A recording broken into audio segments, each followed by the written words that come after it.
हाँ तो नमस्कार प्यारे छात्रों, कैसे हो आप लोग। आई होप कि आप सब मस्त होंगे। सो हंसते रहे, मुस्कुराते रहे, स्वस्थ रहे और मस्त रहे। तो प्यारे छात्रों, आप लोगों को जो है हमने प्रकाश का परावर्तन चैप्टर जो स्टार्ट किया था, उसमें हमने आप लोगों को प्रतिबिंब से पहले तक यानी कि प्रकाश के परावर्तन के कितने नियम होते हैं और वो क्या है वहां तक हम पढ़ा दिए थे। आपने देखो तो वो क्लास देख लेना, ठीक। फाइनली वो क्लास का जो है एक छोटा सा आएगा लिंक, जो कि लास्ट में आएगा, तो लास्ट तक भाई वीडियो को वॉच कर लेना, ठीक। तो यहाँ पर अब आप लोगों को हम बताने वाले हैं प्रतिबिंब से, क्योंकि प्रतिबिंब से पहले प्रकाश के परावर्तन के नियम तक हमने आपको बता दिया था, ठीक। तो आज की क्लास में हम प्रतिबिंब से आगे चलेंगे। तो चलिए भाई स्टार्ट करते हैं आप लोगों का क्लास।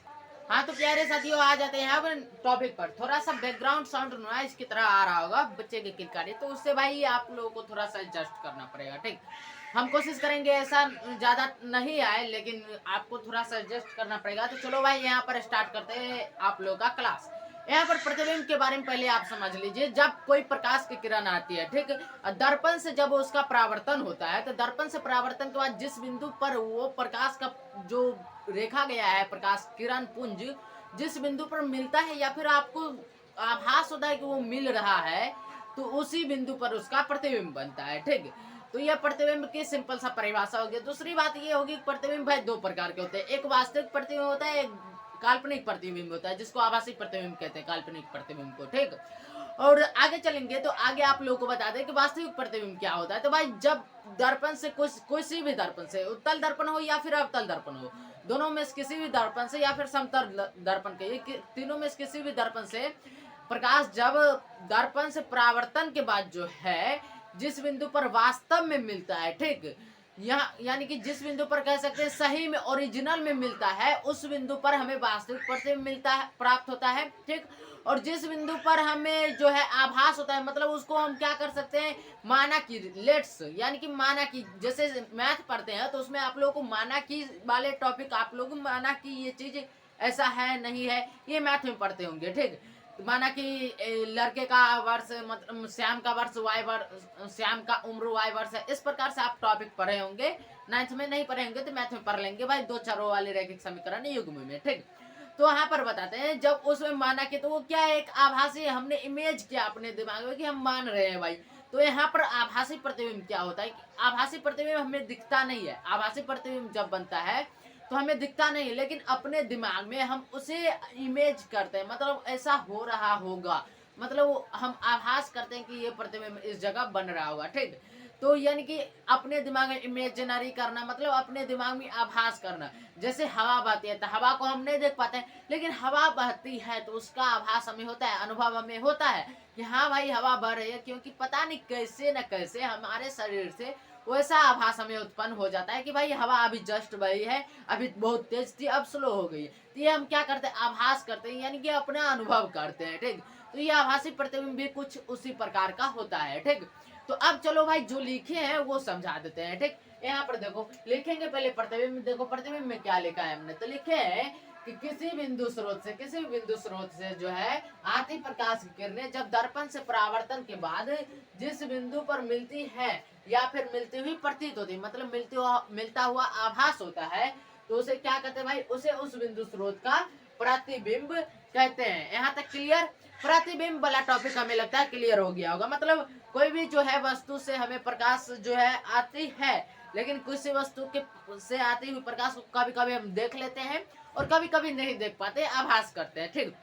जैसे आप इंद्रधनुष बनता है तो इंद्रधनुष बनता है, चलो भाई आप लोग देखे होंगे इंद्रधनुष बनता है, लेकिन वहां पर एक चीज देखे होंगे कि सूर्य से जो किरण है, सूर्य से निकली हुई किरण से ही इंद्रधनुष बनता है, लेकिन सूर्य से जो किरण आती है और इंद्रधनुष जो बनता है, इन दोनों के बीच में प्रकाश आप लोग नहीं देख पाते होंगे कि कौन कौन से रंग के प्रकाश गया है, लेकिन सूर्य प्रकाश में 7 रंग होते हैं। ये जब प्रकाश का अपवर्तन वाला चैप्टर पढ़ेंगे तो उसमें बता देंगे, ठीक। वहां इंद्रधनुष में काफी चर्चा होगी, ठीक।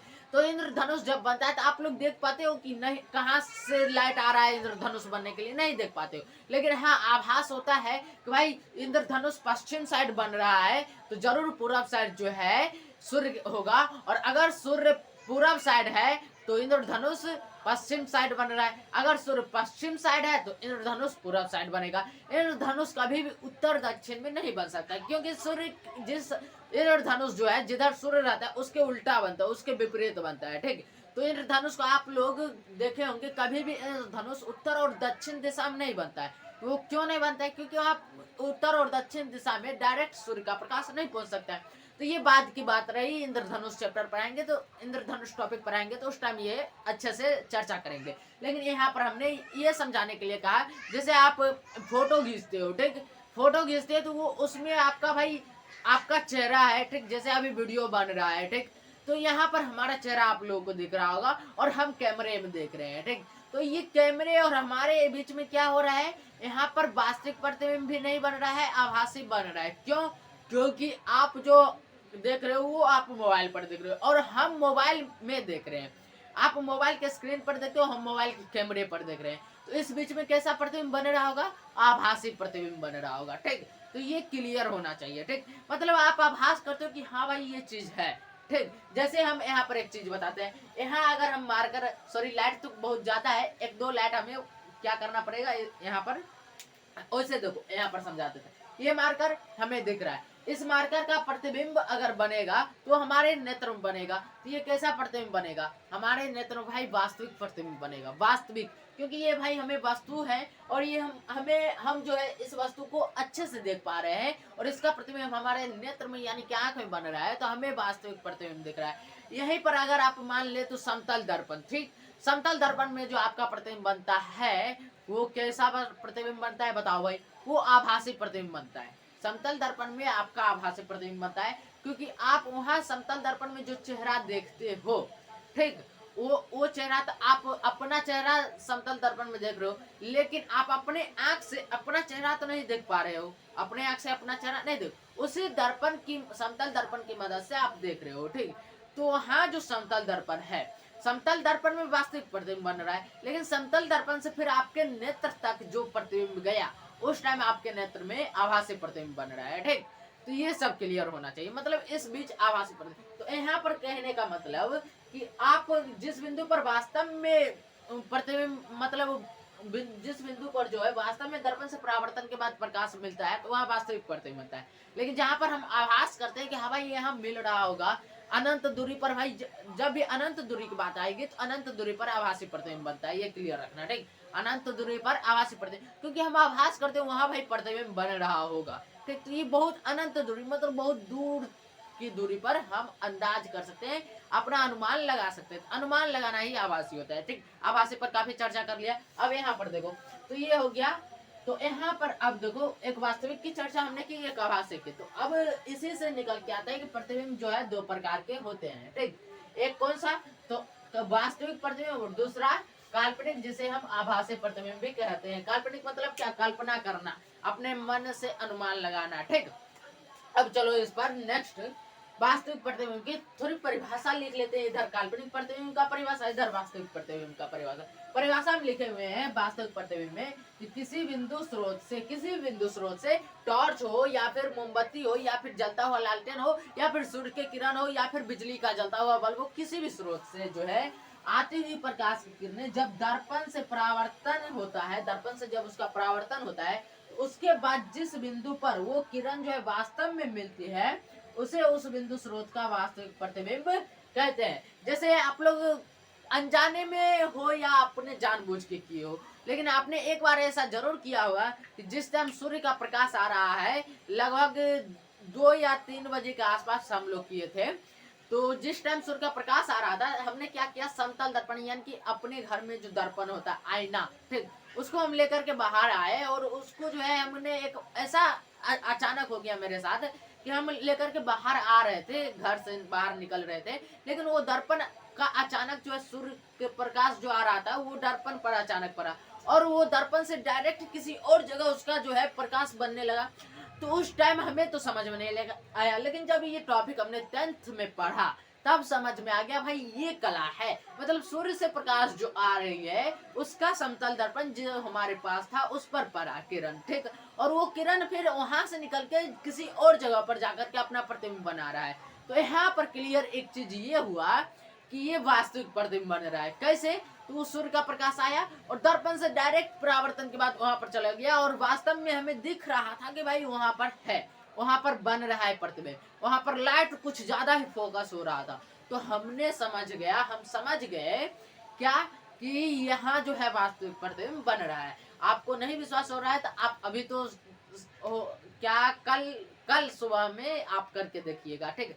जब सूर्य के प्रकाश डायरेक्ट आ रहा होगा सुबह सुबह 9-10 बजे के आसपास, तो आप क्या कीजिएगा, समतल दर्पण लीजिएगा और उसको सूर्य के प्रकाश से आ रहा है वहां से, ठीक है, थोड़ा सा तिरछा कीजिएगा, देखिएगा वो प्रकाश आ रहा है और कहीं और प्रकाश जो है बहुत गहरे केंद्रित हो रहा है, मतलब कहीं एक जगह जा करके बहुत ज्यादा प्रकाश एक जगह केंद्रित हो रहा है, ठीक। तो वो भाई वास्तविक प्रतिबिंब कहलाएगा, ठीक। लेकिन वही उसी जगह जो है प्रकाश आ रहा है, लेकिन आप क्या किए, प्रकाश तो आ रहा है, चलो भाई आ रहा है, प्रकाश आ रहा है, हमने क्या किया, दर्पण को तिरछा तो किया है, लेकिन दर्पण को तिरछा करके फिर आसमान की तरफ लगा दिया, तो भाई वहां पर हमें नहीं दिखेगा, वहां पे नहीं दिखेगा कि भाई प्रकाश केंद्रित हो रहा है या फिर नहीं हो रहा है, वहां पर नहीं दिखेगा।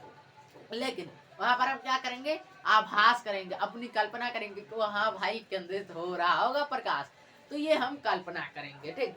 तो यहाँ पर लिखेंगे वही बात कि किसी बिंदु स्रोत से जो है आती प्रकाश की किरणें दर्पण से परावर्तन के बाद जिस बिंदु से आती हुई प्रतीत होती है, ठीक, जिस बिंदु से आती हुई प्रतीत होती है उसे उस बिंदु स्रोत का जो है आभासी प्रतिबिंब कहते हैं, ठीक। वास्तविक प्रतिबिंब और आभासी प्रतिबिंब का परिभाषा क्लियर हो गया होगा आप लोगों को।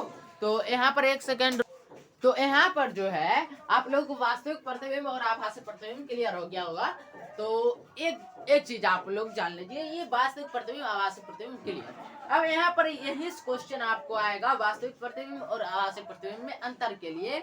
तो ये क्वेश्चन हम जब वीवीआई क्वेश्चन करेंगे उस टाइम बताएंगे, वहां भी हम इस परिभाषा का जिक्र करेंगे। तो ये परिभाषा भाई आप लोगों को याद रखना है, ठीक। तो चलो भाई अब आप लोग इसका स्क्रीनशॉट ले लो, मैं साइड हो जाता हूँ, मुझे उम्मीद है आप लोग इसका स्क्रीनशॉट ले चुके होंगे। तो चलो भाई चलते हैं इसके नेक्स्ट टॉपिक पर, नेक्स्ट टॉपिक की चर्चा कर लेते हैं, ठीक। तो यहाँ पे देखो भाई ये वाला टॉपिक बड़ा ही मस्त टॉपिक है, मार करके डर गया भाई, हाँ बड़ा ही मस्त टॉपिक है। यहाँ पर एक चीज गौर करना, समतल दर्पण है, वहां पर एक कार्ड है जिसपे लिखा हुआ है, समतल दर्पण के आगे एक कार्ड है जिसपे लिखा हुआ है आर। अब आप देख रहे होंगे बगल से कि आर लिखा हुआ है कार्ड पे, लेकिन दर्पण में प्रतिबिंब उल्टा आर बन रहा है। भाई ये कैसा लोचा हो गया, ये लोचा बड़ा ही खतरनाक लोचा है भाई, समझ लोगे तो बहुत अच्छा होगा। लिखेंगे ये पासर परिवर्तन का एक लोचा है। पासर परिवर्तन से जब आपको क्वेश्चन पूछेगा तो ऐसे जवाब देना कि वस्तु का दाहिना भाग समतल दर्पण में जो है बायां भाग, तथा वस्तु का बायां भाग जो है समतल दर्पण में प्रतिबिंब का दाहिना भाग दिखाई पड़ता है। तो इसी घटना को क्या कहते हैं भाई, पासर परिवर्तन, या फिर कहिए पार्श्विक विस्थापन, ठीक। पार्श्विक विस्थापन भी इसको कहते हैं, ठीक। अब यहाँ पर देखो ये जो है समतल दर्पण में है, ठीक, जो दर्पण आप लोग अपने घरों में यूज करते हो, ठीक, अपना बाल संवारने के लिए। तो यहाँ पर जो अपना चेहरा देखने के लिए जिस दर्पण का उपयोग आप लोग अपने घर में करते हो वही दर्पण यहाँ पर है। लेकिन हमने क्या किया कि उस दर्पण के आगे एक कार्ड लिया, उस पर लिखा आर, और आर को लिख करके हम उस समतल दर्पण के आगे लाया। तो हमें देखने को ये मिला कि हमारा चेहरा तो भाई सेम टू सेम मिलता था हमारे समतल दर्पण में, जैसा मेरा चेहरा वैसा मिलता था। लेकिन प्रॉब्लम यहाँ ये हुआ कि भाई हम जब आर को लिख के लाए कार्ड पे तो वो समतल दर्पण उल्टा दे गया। भाई ये हम मैजिक हो गया, बड़ा खतरनाक। इस सोच में हम लोग पड़ गए। अब देखो भाई एक चीज यहाँ पर गौर करना, हमारे दोनों कान एक साइज के, चेहरा एक ही, लेकिन दोनों पट्टी एक साइज एक कलर, ठीक। उसके बाद देखो पूरा का पूरा एक कलर एक साइज, बाल एक कलर। तो अब देखो सब कुछ भाई एक चीज है, और हाइट भी सब कुछ सेम है, दर्पण समतल है। कहाँ से भाई हमारा चेहरा दूसरे चेहरे के बराबर में आएगा, नहीं आएगा। बस समतल दर्पण में बस एक ही चीज जो है वो उल्टा नहीं होता है, वो है हमारा चेहरा। और दूसरी बात एक चीज बता देते हैं, अगर हमारा चेहरा भी उल्टा हो रहा होगा समतल दर्पण में, तो हमारे नेत्र में एक ऐसी क्षमता है जो उल्टे प्रतिबिंब को सीधा कर देता है। क्या करता है, सीधा करता है। लेकिन भाई फिर आप बोलिएगा कि तो ये आर जो उल्टा दिख रहा है इसको काहे नहीं सीधा करता है, तो ये भाई प्रश्न बहुत ही उचित प्रश्न है और बहुत ही शानदार प्रश्न है कि भाई आप यहाँ समतल दर्पण में उल्टा दिख रहा है, तो इसको हमारा माइंड क्यों नहीं सीधा करता है। ये इस सवाल का जवाब हमें भी अभी तक नहीं मिला है, क्यों नहीं सीधा करता है। लेकिन इस सवाल का जवाब खोजना तो है भाई सभी को, सवाल अब उत्पन्न हुआ है तो खोजना तो है। तो यहाँ पर जो है आप लोग एक चीज, समतल दर्पण में क्या होता है, पार्श्विक विस्थापन होता है, ठीक, पार्श्विक परिवर्तन होता है। पार्श्विक परिवर्तन नहीं होने की वजह से हमारा चेहरा जो है क्या होता है, हमारा चेहरा का प्रतिबिंब सेम टू सेम मिल जाता है समतल दर्पण में, ठीक। लेकिन पार्श्विक विस्थापन होने की वजह से जो है, पार्श्विक परिवर्तन होने की वजह से किसी भी कार्ड पर लिखा हुआ कोई भी अक्षर आपको उल्टा दिखेगा समतल दर्पण में और उत्तल दर्पण में भी, ठीक। इसीलिए एम्बुलेंस का अक्षर उल्टा लिखा रहता है, ताकि अगर कोई गाड़ी किसी गाड़ी का पीछा कर रहा हो और उसके बाद जो है एम्बुलेंस उसके पीछे से आ रहा हो, तो जो गाड़ी चालक है, वाहन चालक है, वो यानी कि पायलट, गाड़ी का पायलट जो है, एक सेकंड थोड़ा सा बैकग्राउंड साउंड आ रहा होगा। गाड़ी का पायलट जो है यानी कि जो गाड़ी चला रहा है भाई, जिसको चालक कहते हैं, ठीक, तो उसको क्लियर देख पाए कि भाई पीछे से एम्बुलेंस आ रहा है, इसीलिए एम्बुलेंस पे जो है उल्टा लिखा जाता है एम्बुलेंस। गौर किए हो, एम्बुलेंस में एम्बुलेंस लिखा जाता है तो सीधा नहीं लिखा जाता है, उल्टा लिखा जाता है कि एम्बुलेंस आ रहा है, इसीलिए उल्टा लिखा जाता है, ताकि जो चालक है आगे वाला जो गाड़ी चला रहा है उसको पता चल जाए कि पीछे से भाई एम्बुलेंस आ रहा है, क्लियर देख ले और सीधा दिखेगा उसको। क्योंकि भाई उत्तल दर्पण और समतल दर्पण में लेटर यानी कि अल्फाबेट का लेटर जो होता है वो उल्टा बनता है, ठीक ठीक, उसका प्रतिबिंब उल्टा बनता है, इसीलिए एम्बुलेंस पर जो है उसका अक्षर उल्टा लिखा रहता है। अब ये क्वेश्चन भी आपका क्लियर हो गया होगा कि एम्बुलेंस उल्टा क्यों लिखा रहता है। आप लोग आसानी से बता दो, क्योंकि भाई उत्तल दर्पण में जो है अंग्रेजी के सभी बड़े छोटे अक्षरों का प्रतिबिंब, या फिर कहिए अक्षरों का प्रतिबिंब, हिंदी का भी अक्षर हो सकता है, अंग्रेजी का भी हो सकता है, तो अक्षरों का प्रतिबिंब उत्तल दर्पण और समतल दर्पण में उल्टा बनता है, ठीक। इसीलिए वाहन चालक को एम्बुलेंस सीधा लिखा हुआ दिखे, इसलिए वो जो है एम्बुलेंस के ऊपर एम्बुलेंस उल्टा लिखते हैं, ठीक। क्लियर, ये क्वेश्चन आ भी सकता है आपके एग्जाम में, तो ये हमने पहले क्लियर कर दिया, ठीक। तो अब यहाँ पर जो है आप लोग क्लियर हो गया होगा।